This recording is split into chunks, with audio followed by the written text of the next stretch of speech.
안녕하세요. 경기도에서 개인 공방을 운영하고 있는 여자입니다. 다른 공방들처럼 예약제로 운영하고 있어서 쉬는 날은 자유로운 편인데요. 요즘 들어 부쩍 일욕심이 생겨서 휴무 없이 엄청 달렸습니다. 사실 얼마 전에 이혼을 해서 일부러 잡생각하지 않게끔 일에 몰두한 것도 있어요. 오늘은 큰 마음 먹고 오랜만에 휴일을 만끽하며 제 이야기를 털어놓으려 합니다. 여러분께서도 같이 사연 들어주시고 새 출발을 응원해주시면 감사하겠습니다. 어릴 적 제가 나고 자란 동네는 부잣집 많기로 소문난 곳이었어요. 저희 집은 외제차 여러 대 보유하고 운전기사 고용하고 이런 집은 아니었습니다. 그래도 비교적 여유로운 부모님 덕분에 돈 걱정 없이 좋은 환경에서 살았죠. 성인이 된 이후에는 본가의 땅값이 예전보다 더 많이 올랐더라고요. 그래서 부모님은 집을 팔고 새 아파트로 입주하셨어요. 남은 돈으로는 두 분의 노후를 준비하셨고 그 다음으로는 꽤 오래전부터 소유하고 있던 5층짜리 건물을 제게 선물해 주셨죠. 늦둥이 외동딸이라 그런지 할 수 있는 건 다 해주고 싶어 하셨거든요. 아낌없이 지원받은 만큼 부모님께 조금도 실망스러운 모습 보이기 싫었어요. 하지만 그럼에도 결혼 생활을 억지로 이어갈 수는 없었답니다. 부모님이 주신 5층 건물 중 1층은 처음부터 제 가죽 공방으로 썼어요. 사실 공방이라는 게 수입이 엄청 들쑥날쑥합니다. 부모님 덕에 월세를 받을 수 있어서 그나마 꿈은 지킬 수 있었죠. 어릴 때는 너무 들뜬 나머지 건물주 됐다고 여기저기 자랑하고도 싶었어요. 하지만 부모님은 그 누구에게도 말하고 다니지 말라고 신신당부하셨죠. 그래서 가까운 친구는 물론이고 결혼할 사람에게도 굳이 밝히지 않았어요. 마이너스 재산이 아니라면 알릴 필요는 없다고 생각했거든요. 결혼 전 예비시댁에 인사하러 갔을 때 일이에요. 과일 바구니를 사기는 했지만 여전히 손이 좀 허전하길래 구하기 어렵고 질 좋은 가죽으로 예비 시모의 지갑을 만들어 갔습니다. 장보러 갈 때 쓰는 편하게 들 수 있는 지퍼 달린 지갑을 만들어 드리고 싶었죠. 그런데 예비 시모는 제 선물을 대놓고 안 좋아하더군요. 그래도 센스 있는 예비 신랑이 세상에 하나뿐인 거라며 치켜 세워준 덕분에 다행히도 자존심만은 지킬 수 있었습니다. 예비 신랑뿐만 아니라 형님 될 분도 실력이 대단하다고 칭찬해 주셨고요. 형님은 어떻게 이렇게 귀한 걸 만들었냐면서 자기도 받을 수 있냐고 물으셨어요. 시모에게서 바랬던 반응이 형님에게서 나오자 기분이 좀 이상했죠. 꼭 만들어드리겠다고 했더니 고마웠는지 형님이 그날 하루 종일 잘 챙겨주셨어요. 그때부터 형님만큼은 언제나 내 편이겠구나 직감했던 것 같아요. 시모는 밥 먹는 내내 시큰둥하다가 뜬금없이 부모님이 어디 사시냐고 물어봤어요. 대답하니 땡땡동이면 땡땡 아파트 있는 곳인가 하며 혼자 중얼거리더군요. 맞다고 하니 또 무슨 일 하시냐고 형식적인 질문을 하길래 사업하신다고 대답했죠. 머릿속으론 이 불편한 자리가 언제 끝나나 생각하면서요. 그런데 그때부터 시모의 눈빛이 갑자기 초롱초롱해지더군요. 가라앉았던 목소리도 전과는 다르게 높아졌고요. 게다가 한쪽으로 치워둔 제 선물을 다시 주섬주섬 꺼내보더니 마치 방금 선물 받은 것처럼 지갑 너무 잘 쓰겠다면서 해맑게 웃는 거 아니겠어요? 부모님 배경 듣고 태도가 싹 바뀐 시모를 보며 좀 속보인다 싶었어요. 그나마 식사 자리 다 끝나고 민망해하는 예비신랑의 사과에 마음을 풀 수 있었죠. 결혼 생활 해보니까 그때 남편을 시원하게 뻥 찼어야 했는데 하고 후회됐어요. 모자란 남편보다 형님이 훨씬 더 든든한 존재가 돼주셨거든요. 시모는 뭐 말할 것도 없이 최악이었네요. 물론 결혼하고 얼마 동안은 엄청 잘해주는 척 했습니다. 그런데 시모의 이중성을 알게 된 이후로 도무지 못 견디겠더라고요. 때는 결혼 후 맞이한 첫 명절날이었어요. 신혼여행 다녀오고 나서 한동안 삶에 치여 바쁘게 지냈기에 공식적으로 처음 시댁에 방문하는 날이었죠. 그날부터 시모의 만행은 시작됐습니다. 똑같은 며느리인데 시모는 민망할 정도로 형님과 저를 대놓고 차별하더군요. 저를 마구 구박했느냐고요? 아니요. 시몬은 형님에게만 일을 시키고 어떻게든 트집을 잡아서 형님만 혼내더라고요. 아이고, 오늘은 그냥 명절이 아니야. 우리 새아가 귀한 새 사람들인 첫 명절이라고. 알지? 너 제대로 해야 한다. 네, 어머님. 평소보다 더 신경 써서 음식할게요. 새아가, 너는 나랑 가서 이야기 좀 하자꾸나. 어머님, 저도 형님 음식하시는 거 도울게요. 어머, 네가 뭘 안다고 그래? 어디 음식 할 줄이나 알고? 처음이니까 너무 애쓰지 않아도 된다. 음식은 첫째가 다 할 테니까 넌 걱정 말아라. 아니, 그래도... 그래, 동서. 난 괜찮으니까 오늘은 편하게 있어. 너무 불편해서 곤란한 얼굴로 형님 쪽을 보자 형님은 웃으면서 괜찮다는 신호를 보내셨어요. 솔직히 그때까지는 진짜 제가 서투니까 시모가 손을 못 대게 하는 건가 싶었거든요. 그런데 지켜보니 그냥 형님과 저를 차별하는 거더라고요. 시모는 음식하는 형님을 가만두지도 않고 툭 하면 거실로 호출했는데 형님은 짜증 부리는 기색 한 번 없이 온화한 웃음을 지으셨어요. 거기다 시모는 저는 우리 새아기 하면서 부담스럽게 부르면서 형님은 그저 예 라고 차갑게 부르는 거 있죠. 예, 너 잠시 여기 좀 와보렴. 네, 어머님. 뭐 필요하세요? 기름 냄새가 온 집안에 퍼지니까 속이 너무 안 좋구나. 요한마트 가서 콜라 몇 병 좀 사와. 어머님, 그럼 매실을 타드릴까요? 콜라보다 더 건강에 좋을 거예요. 아니, 넌 내가 콜라 얘기하는데 무슨 매실 타령이니? 아유, 지겨워 정말. 새아가, 쟤는 항상 저렇게 시험인 날 가르치려 든단다. 그냥 콜라 사오기 싫으면 싫다고 해. 에이, 어머님, 아직도 저를 모르세요? 콜라 사오기 싫으면 싫다고 솔직하게 말씀드리죠. 냉장고에 매실청 한가득 있길래 한번 말씀드려 본 거예요. 그럼 얼른 가서 사올게요. 어머머, 너 보자 하니까 정말. 지금 새아가 앞에서 나 약 올려? 형님, 어머님, 제가 얼른 가서 콜라 사올게요. 형님 혼자서 계속 고생하고 계신데 저는 아무것도 안 했잖아요. 심부름이라도 하게 해주세요. 그럼 그럴래, 동서? 고마워. 처음에는 형님이 시모에게 꼼짝 못하는 줄로만 알았거든요. 그런데 다행히도 할 말은 다 하고 계시더라고요. 응? 아유, 어쩜 착하기도 해라. 예, 네 동서 마음씨 예쁜 거 봐라. 우리 둘째가 신부감은 잘 골랐어, 정말.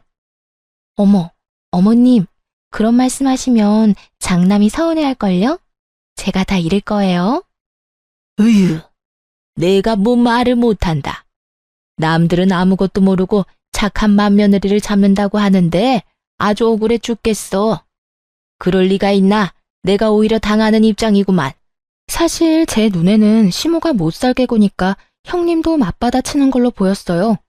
하지만 시모는 자기가 피해자라고 하소연하면서 형님을 엄청 흉보더라고요. 부엌으로 가려고 일어나기라도 하면 냅다 제 손을 붙잡고 안 놓아주더라니까요. 아무튼 콜라를 살 겸 남편에게 SOS를 치려고 마트에 혼자 갔습니다. 새벽부터 가까운 낚시터에 시부랑 아주버님, 남편이 낚시를 하러 갔거든요.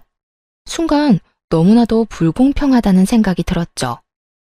여자들은 열심히 일하는데 남자들은 놀고 있는 이 상황이 말이에요.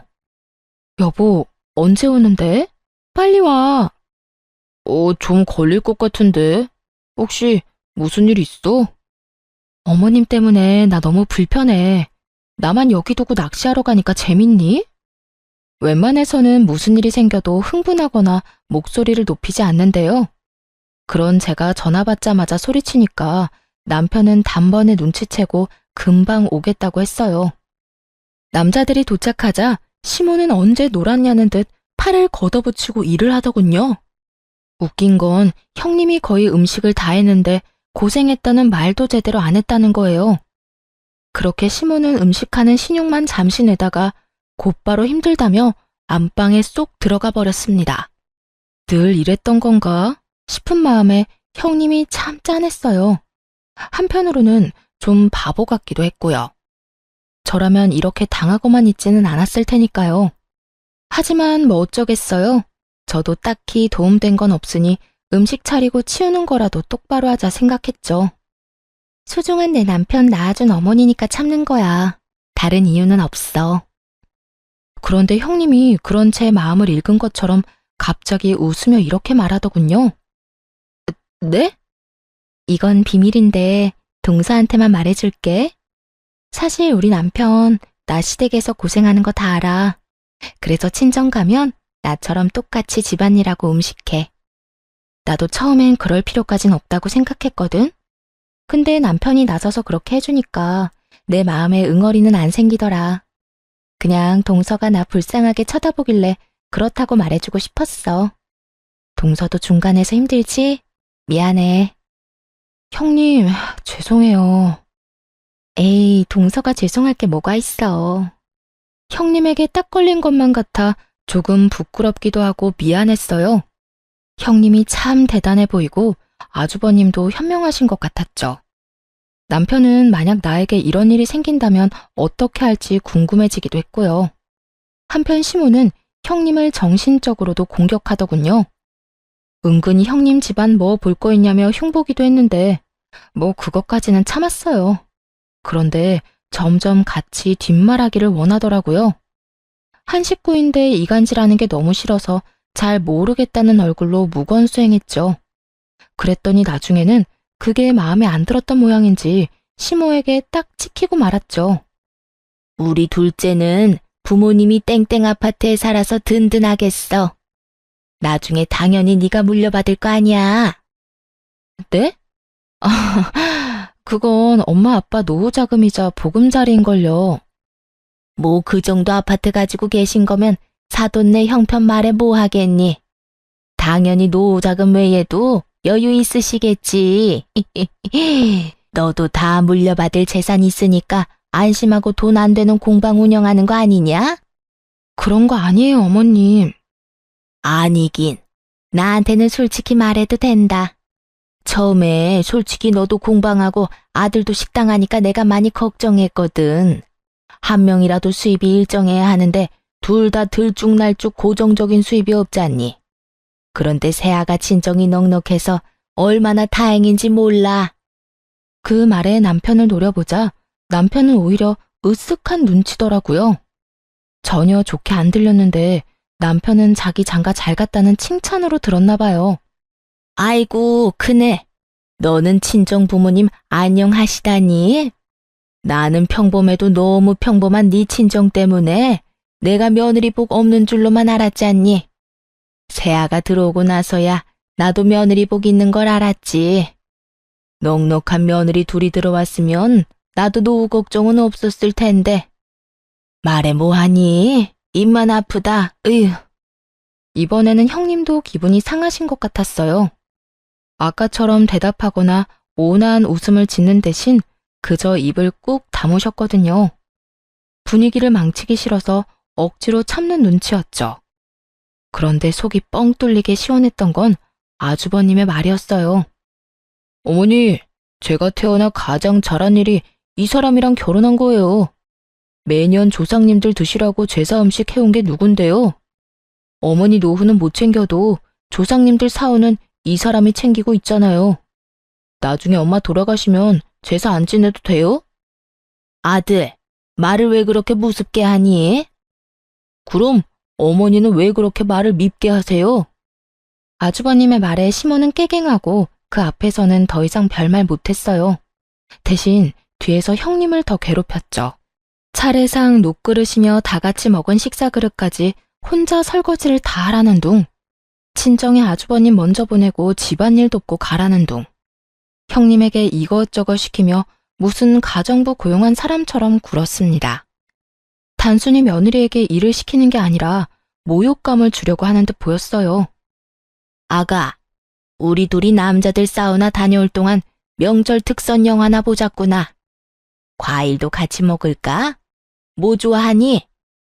어머님, 그럼 저 형님 도와드리고 형님이랑 같이 올게요. 먼저 과일 드시면서 편하게 영화 보고 계세요. 뭐하러 그러니? 너 지금 착한 척 하는 거니? 이 집 보는 사람도 없는데 굳이 안 그래도 된다. 네? 착한 척이 아니라요, 어머님. 녹그릇이 많이 무겁기도 하고 형님 혼자 설거지 하시기엔 양이 너무 많잖아요. 음식도 형님이 다 하셔서 제 마음이 불편해서 그래요. 예, 기가 막혀서 참나. 그게 바로 착한 척이야. 너 지금껏 제 고생은 다 시켜놓고 갑자기 돕겠다는 게 무슨 말이니?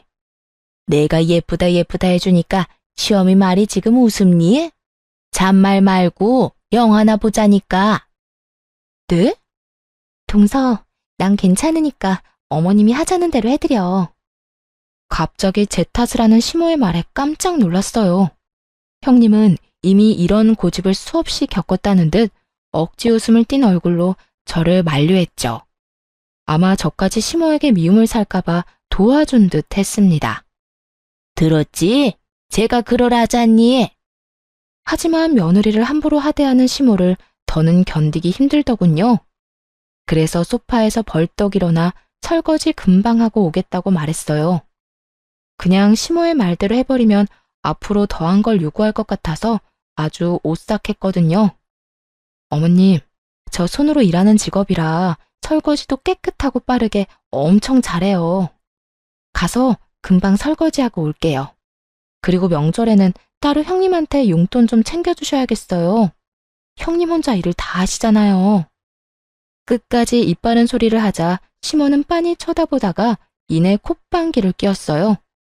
그때부터 은근히 저를 괴롭히기 시작했고요. 형님은 왜 그랬냐면서 걱정했지만 차라리 같이 미움받는 쪽이 나을 것 같았어요. 그런데 예상 밖으로 시모는 시댁을 벗어나서까지 괴롭히려고 들더군요. 우선 그날 집에 돌아오자마자 남편에게 시댁에서의 일을 여과 없이 말했습니다. 바로 말해놓는 게 나중에 탈이 나지 않을 것 같았거든요.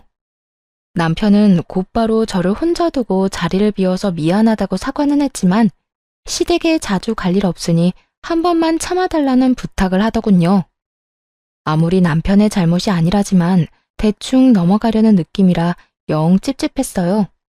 그래서 되도록 시댁에 가지 않으려고 필사적으로 노력했습니다. 이번 주 주말에 엄마가 한번 오래. 갑자기? 왜? 어? 뭐 아들 보고 싶은데 이유 있으시겠어? 그래? 잘 다녀와. 나도 친정에 다녀와야겠다.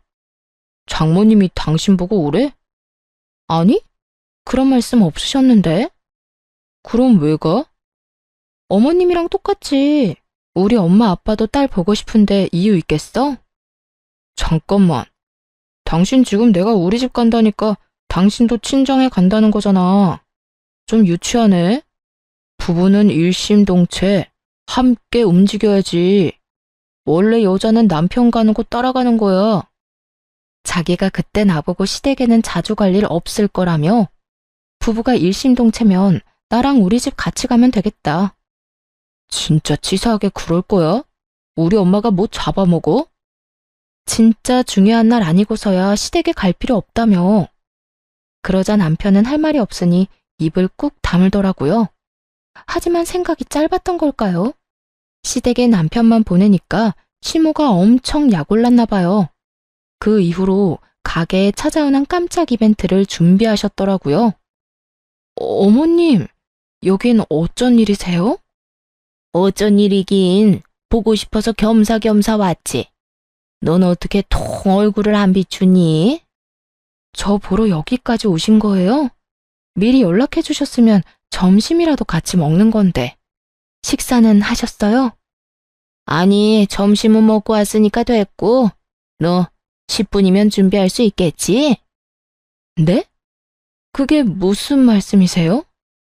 도대체 무슨 말인가 싶어서 도시락 먹다가 밥을 묻히고 서서 멍하니 있었네요. 그런데 그 순간 가게 입구가 웅성웅성 하는 거예요. 아니, 너 뭘 멍청하게 서 있니? 걔 하는 사람들 일부러 여기까지 다 데리고 왔다. 너희 공방에도 무료 체험 같은 거 있지? 옆편 애들 귀한 시간 낸 거니까 잘 부탁해. 그리고 얘, 입소문은 아줌마들 입 통하는 게 제일 빨라. 나중에 손님 많아졌다고 나한테 고마워서 절할 거다 아주. 어쩌죠 어머님? 저흰 그런 프로그램 없어요. 미리 말씀하시고 오시지 그러셨어요. 없으면 만들면 되는 거 아니냐? 시험이 위해서 그것도 못해? 예, 오늘 너 예약 없는 거 내가 다 알고 왔어. 인터넷에 검색해보니까 다 나오더만.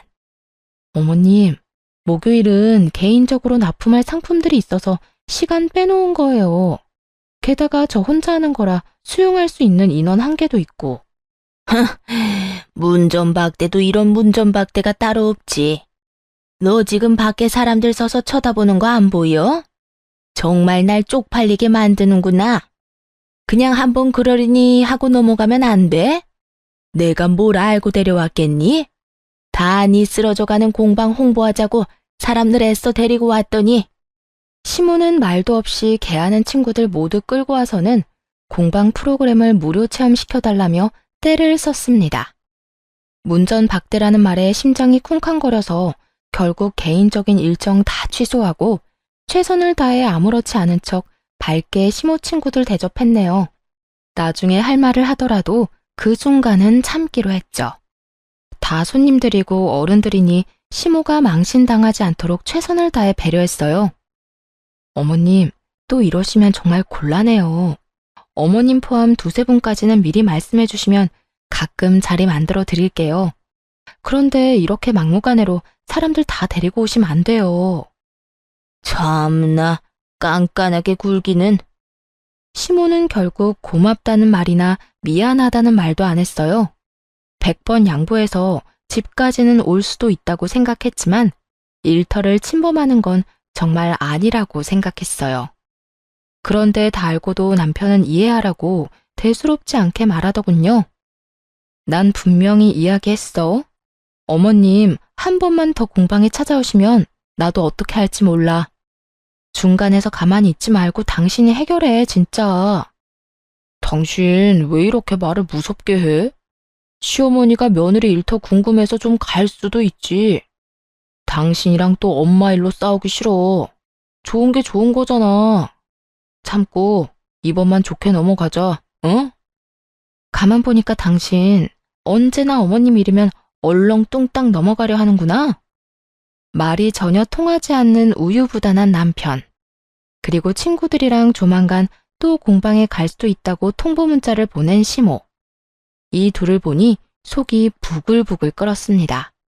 오죽했으면 친정엄마에게 이혼을 하고 싶다고 상담까지 했다니까요. 엄마, 내가 아무리 남편한테 중간에서 역할 똑바로 하라고 말해도 소용없어. 어머님도 너무 뻔뻔해서 대화가 전혀 안 통하고. 금요일에 이혼 전문 변호사랑 상담해 보려고. 아니, 안사도는 왜 나서서 조용히 잘 살고 있는 부부 이혼을 조장한다니? 그렇게 안 봤는데 심보가 고약하네. 딸, 우선 딱 3번까지만 참아봐. 그 이상을 넘으면 가차없이 버리는 거고. 일단 엄마가 한번 나서야겠네.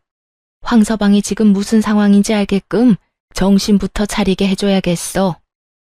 엄마는 본때를 보여주겠다며 아빠를 데리고 남편이 운영하는 식당에 찾아갔습니다. 물론 시모가 한 것처럼 친구들을 데리고 연락 없이 들이닥쳤죠.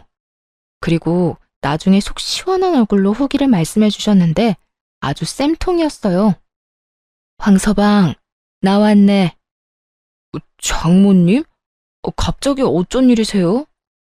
어쩐 일이긴, 자네 보고 싶어서 왔지. 미리 연락 주시고 오셨으면 좋았을 텐데. 에이, 이 사람아. 가족끼리 무슨 연락이야. 그냥 오다 가다 들러서 한 끼 먹고 가는 거지. 게다가 황서방 식당은 브레이크 타임도 없지 않나? 그렇긴 한데 보통 이때는 점심 장사 끝나고 숨 돌리는 시간이거든요. 그래도 오셨으니까 제가 금방 맛있게 해드릴게요. 그럼 오늘 밥은 황서방이 사주는 건가? 아유, 장모님, 당연한 말씀을 하세요. 여기까지 오셨는데 사위가 어떻게 밥값을 받아요? 그래? 좀 많이 먹을 것 같은데. 어, 장인어른도 오셨어요? 그럼 나 혼자 왔겠어? 어서들 들어와. 아니, 우리 골프 모임 사람들이 황소방 가게 하도 궁금하대서 다 데리고 왔지. 에? 걱정 마. 저 사람들 중에 유명한 블로거도 있거든? 자네 식당 홍보 아주 잘해줄 거야. 아이고, 우리 사위가 오늘 쏜다네. 먹고 싶은 거 걱정하지 말고 다 시켜. 남편은 10명 정도 되는 부모님 손님들을 대접하다가 아무리 생각해도 보내는지 저에게 전화를 했어요. 정말 너무한 거 아니야? 장모님이랑 장인어른 골프 모임 사람들 다 데리고 식사하러 오셨어. 이 시국에 자영업하는 사이 생각하면 이러시면 안 되는 거잖아. 아니 여보, 식당에 밥 먹으러 가는데 뭐 문제 있어? 문제가 있냐니.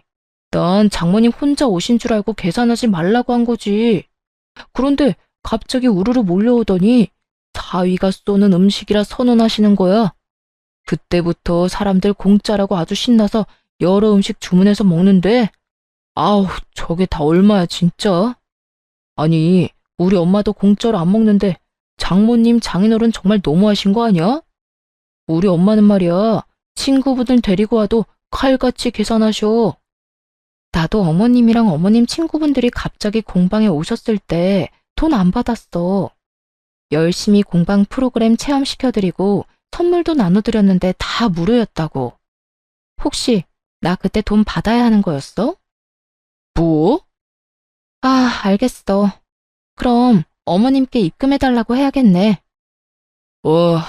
설마 너 지금 일부러 이러는 거야? 혹시 똑같이 해달라고 장모님한테 부탁했어? 딱히 그런 건 아닌데 신기하게 비슷한 상황이긴 하지. 아이 참 어쩌겠어. 우리가 어른들께 맞춰가야지. 당신이 좀 참아. 좋은 게 좋은 거잖아. 안 그래? 남편과 똑같이 사람 좋은 척 굴자 수화기 너머로 안절부절 못하는 남편의 반응이 느껴졌어요. 황서방, 뭐 하나? 여기서 주문 더 받아야지. 어떡해? 사람들 맛있다고 난리야. 네, 장모님.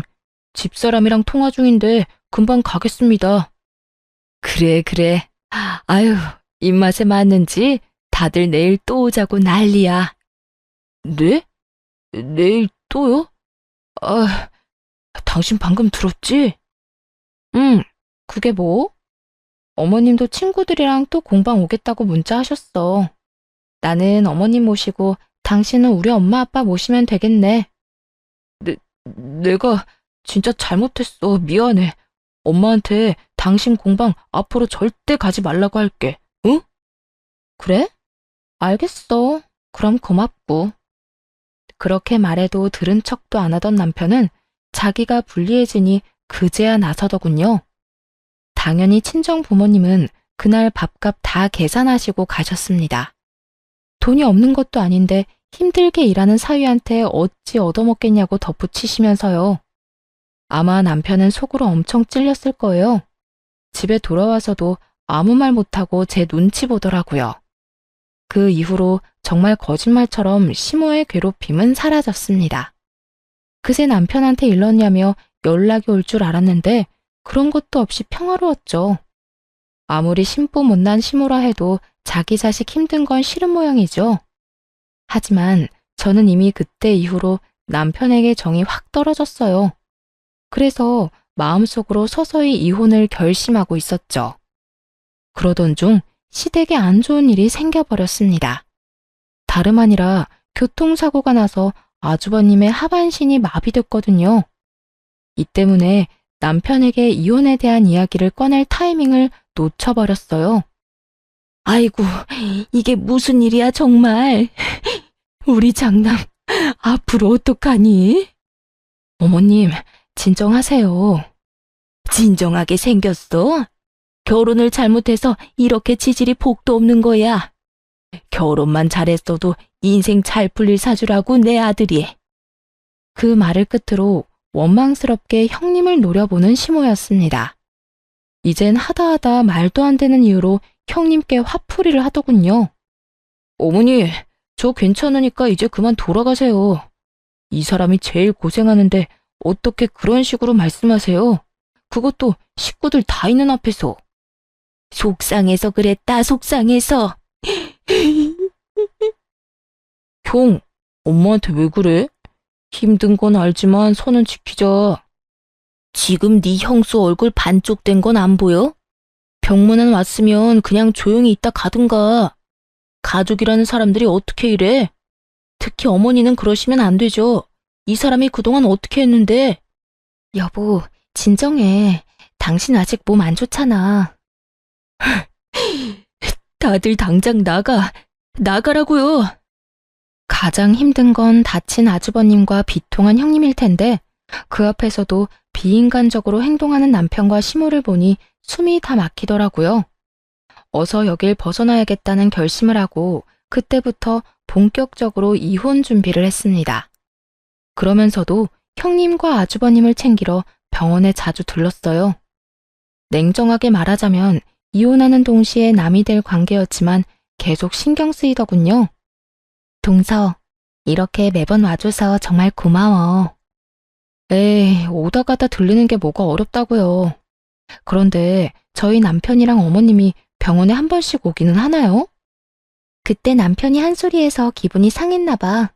차라리 안 오는 게 나은 건가 싶다가도 남편 생각하면 가끔이라도 와줬으면 하는데 그때 이후로 서방님도 어머님도 안 오시네.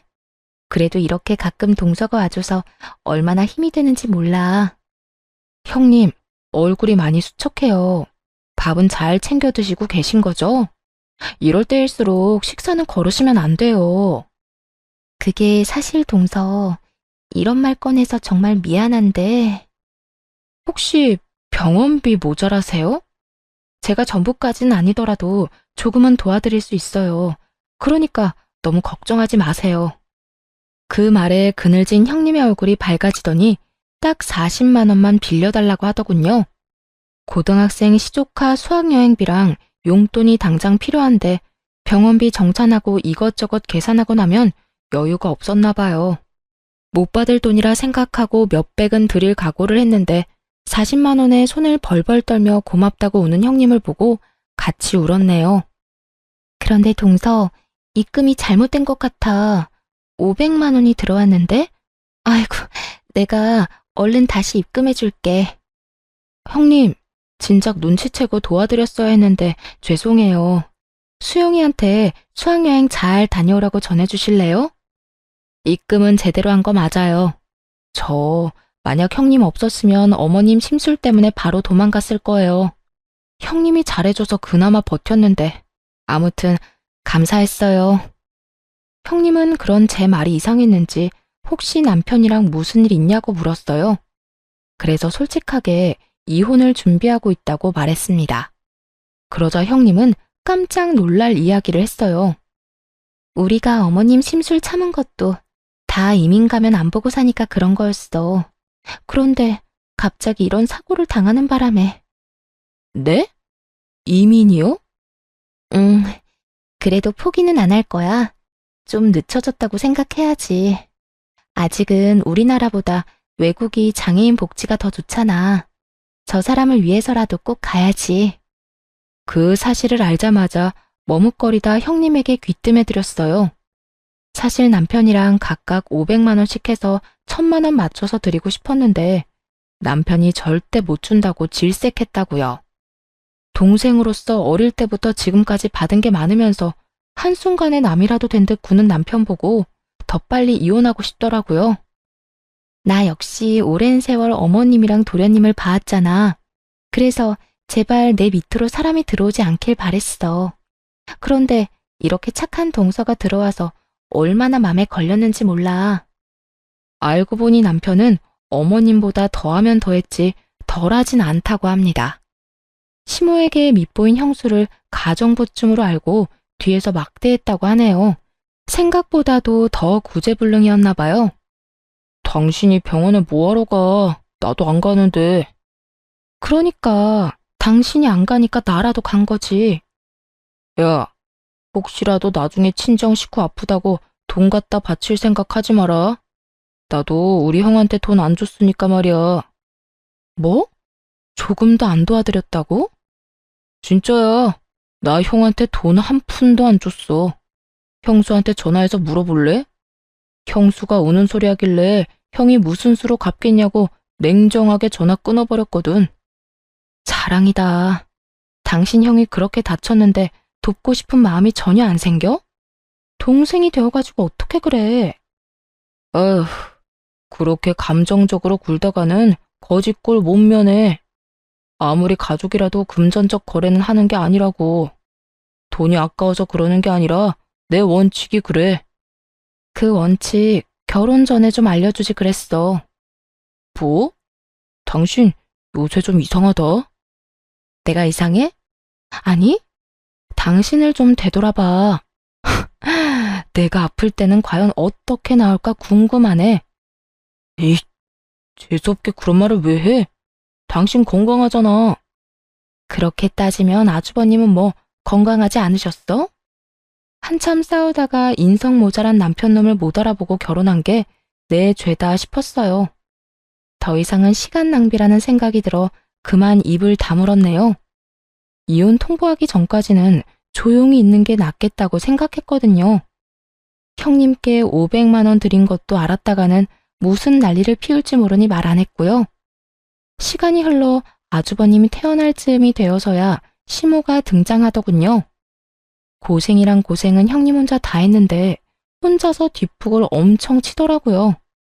내 자식이 너무 불쌍하다며 엄청 징징거리는데 그 착하던 형님이 얼마나 마음고생하고 힘들었으면 시모한테 화를 다 냈다니까요. 아이고, 불쌍한 내 새끼. 이게 다 부인 복이 없어서 그런 거야. 결혼을 좀 다른 사람이랑 했으면 팔자가 바뀌었으려나? 어머니, 제발요. 잠시만 여보. 어머님, 제발 좀 그만 징징거리세요. 지금 제일 힘든 사람이 어머님 같아요? 아니요, 저 사람이랑 저예요. 저도 충분히 힘들다고요. 지금까지 코빼기도 안 보이시다가 퇴원할 때는 또 왜 오신 거예요? 도와주실 거 아니면 이만 돌아가 주세요. 뭐? 너 제정신이니? 지금 그게 무슨 말버릇이야? 어머님, 나중에 후회하실 행동 그만 좀 하시라는 거죠. 언제까지 들들 볶으실 건데요? 따지고 보면 이 사람이 부인복 없는 게 아니라 제가 남편복 없는 거죠. 어머어머 보자 하니까 저게. 형님의 말에 도저히 참을 수 없어서 웃음이 작게 터졌습니다. 시모가 눈치를 주며 눈을 부라렸지만 아랑곳하지 않았어요. 모처럼 형님의 한 방이 너무 속 시원했거든요. 눈을 씻고 봐도 자기 편이 없는 것 같자 시모는 금방 눈물을 그치고 일어나더군요. 눈물 쇼하러 온 중견 여배우라도 되는 줄 알았네요. 그쯤 되니 정말 아들 걱정은 하는 건지도 의문이었어요. 아주버님은 벙쪄 있다가 웃으면서 형님께 앞으로도 그렇게 큰 소리치라고 했어요. 그런데 인생에 계속 안 좋은 일만 일어나는 건 정말 아니더라고요. 그 해에 사고로 너무 힘들었던 형님네 가족에게 무슨 일이 일어난 줄 아세요? 형님이 산 복권이 1등에 당첨되면서 하루아침에 돈방석에 앉은 거 있죠? 시모는 소식 듣고 내 아들 신분 상승했다며 엄청 좋아했지만 저는 또 형님이 호구처럼 돈이라도 뜯기진 않을까 걱정했습니다. 아니나 다를까 시모는 김칫국부터 마시고 있었어요. 갑자기 연락해서는 저와 남편을 불러서 하는 말이 가관이었습니다. 우리 장남이 태어난 지 얼마나 됐니? 더 빨리 신경 썼어야 했는데 이제라도 다 같이 힘을 모아 한상 대접해야지. 1등 금액이 어마어마하던데 나도 말년에 발 쭉 뻗고 살겠구나. 뭐 하고 서 있어? 얼른 음식 해야지. 네? 제가요? 그럼 내가 하리? 아주버님과 형님을 초대했으니 도와서 음식 좀 하라는데 뭐 이거 해라 저거 해라 말만 해서 거의 저 혼자 다 한 격이었어요. 같이 온 남편도 전혀 도움이 안 됐죠. 힘들지? 그래도 어쩌겠니? 이제는 서열이 아주 달라졌어. 첫째네한테 봉사하면서 살아야지. 그럼 콩고물이 얼마나 어떻게 떨어질지 누가 아니? 맞아. 조금 힘들더라도 자기가 고생해. 그동안 형수 혼자서 다 하던 거잖아. 진짜 엉망진창이네요. 뭐? 그게 무슨 말버릇이야? 아니, 어쩜 엄마나 아들이나 그렇게 염치 없이 구는 모습이 판박이에요? 당신 뭐라는 거야, 지금? 개차반인 시모와 남편에게 질려서 뛰쳐나가려는데 마침 형님이 휠체어 태운 아주버님을 데리고 나타났습니다. 그러자 남편과 시모는 제게 언제 화를 내냐는 듯 버선발로 형님과 아주버님을 맞이하며 살뜰히 대접하더군요. 형, 왔어? 몸은 좀 괜찮아? 근데 네가 언제부터 내 걱정했냐? 에이, 또 섭섭하게 뭘 그렇게 얘기해. 아이쿠, 예쁜 내 새끼들 왔어? 네? 제가 잘못 들었나 봐요, 어머님. 이제는 뭐 내 아들이나 너나 다 내 새끼지. 함께한 세월이 얼마나 흘렀냐? 긴 세월 네가 참 고생 많이 했다. 그래도 이렇게 고생 끝에 선물이 오는 법이야. 며느리 복 없다던 어머님이 그런 말씀하시니까 신기하네요. 그나저나 음식은 동서가 다 한 거죠? 응? 뭐, 그렇지. 첫째 너는 이제 편히 쉬면 돼. 동서, 고생했지? 미안해. 아니에요, 형님. 저는 괜찮아요. 형님은 당연히 저 혼자 고생했다는 걸 알아채고 고맙다고 인사하시더군요. 그래서 귓속말로 이게 마지막이라고 형님에게 말해드렸죠. 네가 둘째한테 정 미안하면 윗사람이 용돈도 챙겨주고 그러는 거야. 용돈이요? 네? 아니요, 저 그런 거 필요 없는데요. 둘째야, 너 쓸데없는 자존심 좀 부리지 마라.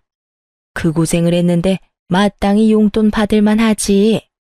그리고 이참에 공방에서 돈 안 되는 일 하지 말고 첫째네 가서 일하는 게 어떻니? 첫째 너희는 이제 사람 부릴 여유는 되는 거 맞지? 가족끼리 돕고 살면 좋잖니. 아주버님네 가서 매주 청소 좀 하고 아주버님 케어를 도우라는 말이었어요. 그 말을 듣자마자 하마터면 상을 다 엎을 뻔했네요. 사람 면전에 대고 무시하는 것도 정도가 있잖아요. 어머님, 제가 어머님 전용 심부름 센터인가요? 아, 또 그놈의 콩고물 때문에 그러세요? 제발 며느리 좀 그만 괴롭히세요. 그런데 문제는 남편이었어요. 아무리 덜 떨어졌어도 그때만큼은 시모에게 화낼 줄 알았는데 오히려 시모의 의견에 수긍하며 제게 그 일을 시키려 들더군요. 엄마가 뭘 괴롭혔다고 그래? 아니, 가정부 할 사람 뭐 따로 있어?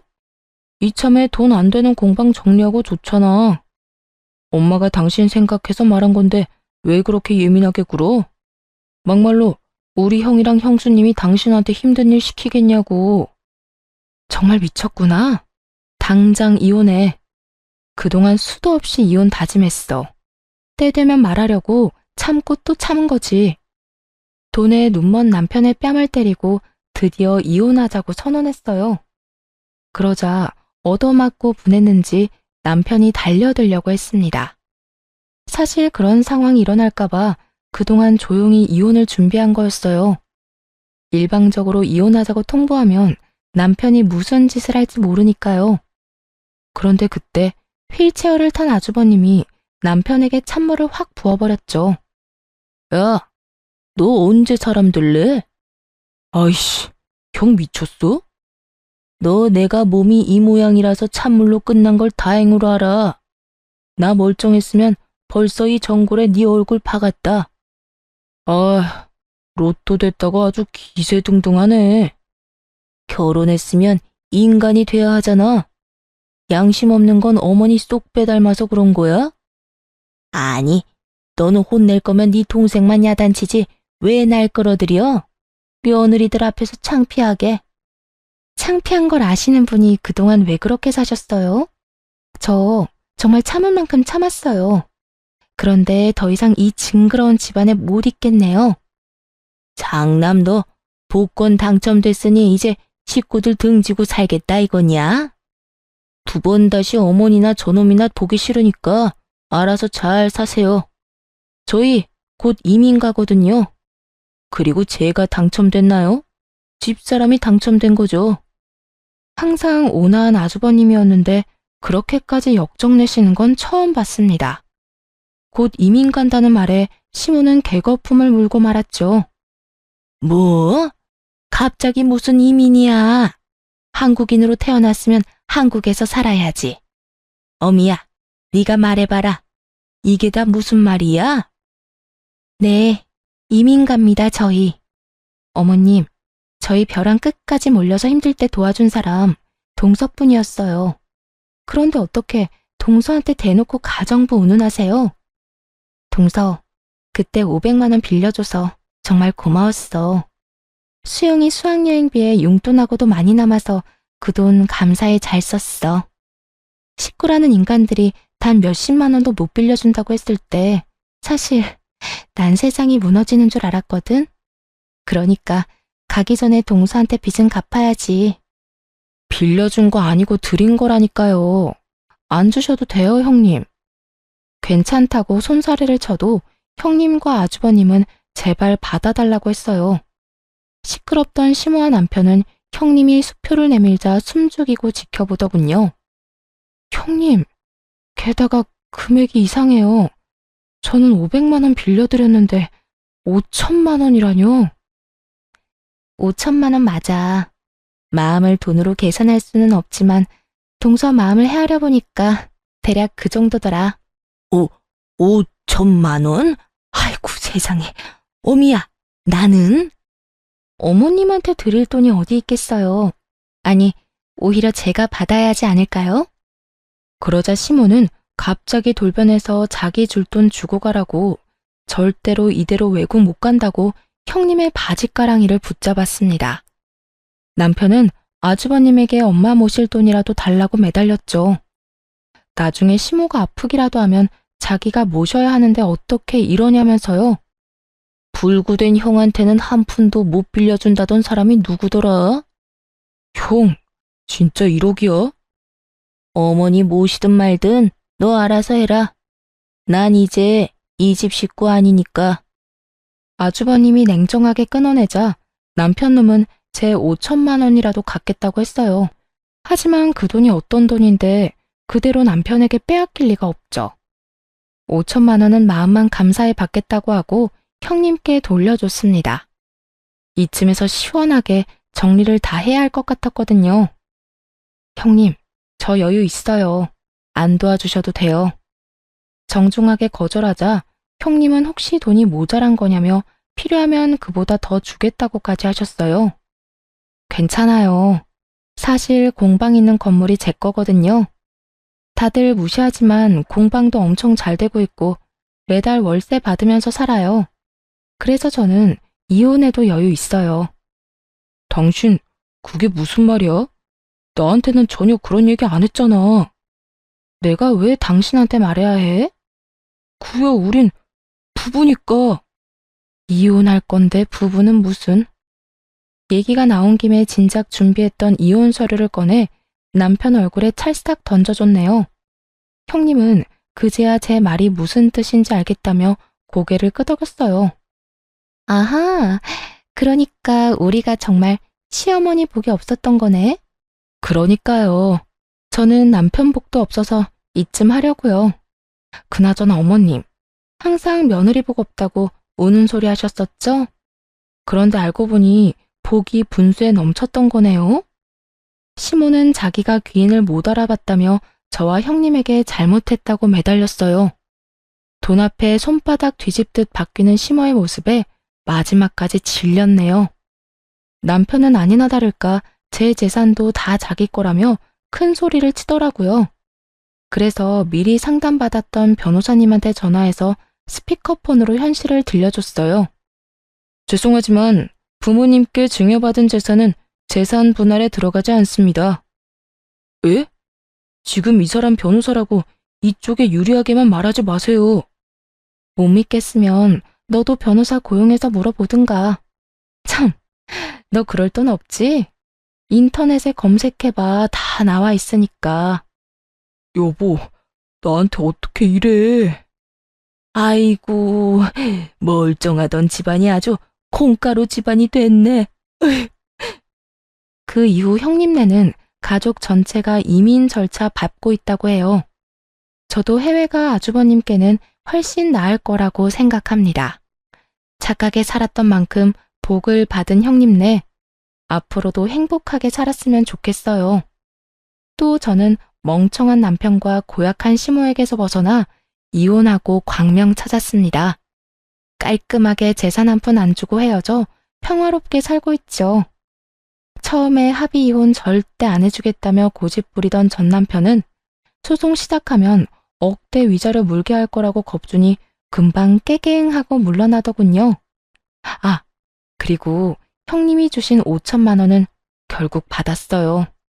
안 받으면 진심으로 서운하다고 종잣돈으로 쓰라 해서 통장에 모셔놨습니다. 전 남편은 졸지에 이혼당하고 홀어머니 모시게 됐다며 시모 엄청 구박한다 들었어요. 밥값은 해야 하지 않겠냐고 자기 식당에 시모 불러서 일 시키는 것 같던데 아주 끝까지 이상한 놈인 것 같습니다. 뭐 전 시모 인성이 그러니 자업자득이라 할 수도 있겠네요. 이번 일로 정말 모든 일은 다 부메랑처럼 돌아온다는 걸 절실히 깨달았답니다. 긴 사연 들어주셔서 감사드려요. 좋은 하루 보내시길 바랍니다.